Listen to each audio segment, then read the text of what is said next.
Well, joining us from CommSec now for a look at the markets, Tom Piotrowski. Tom, good morning to you. So how's today looking?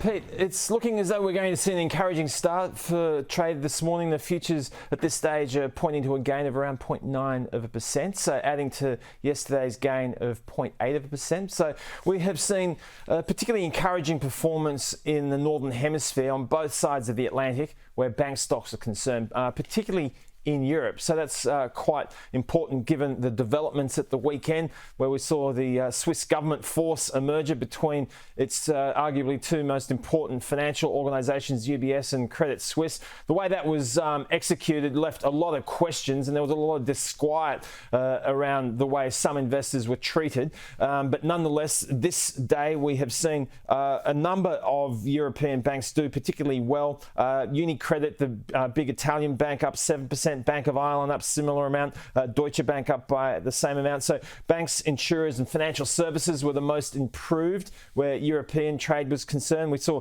the UK market up 1.8%, the French market up 1.4%, the German market up by 1.8%. Importantly, in the US, Pete, we have heard from the Treasury Secretary Janet Yellen, the former head of the US Federal Reserve, offering some very important guidance to the US markets, effectively saying that the US government is prepared to backstop depositors in US financial institutions. That's paraphrasing.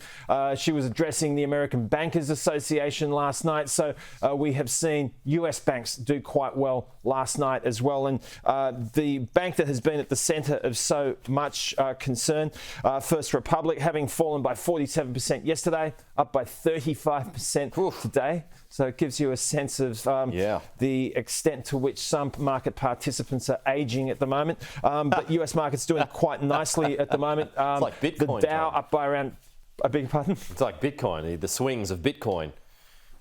Well, Bitcoin's not systemically important the way some financial institutions are, Pete. So, you know, just an example. But the point is that Ms. Yellen's comments have certainly gone a long way to restore some certainty and indeed answer some questions that perhaps were left hanging over the course of recent days. So the S&P 500 up 1.2%. As I said, we'll kick off with a solid gain of around 0.9% this morning. Okay, that's nice. Tom Piotrowski, thank you.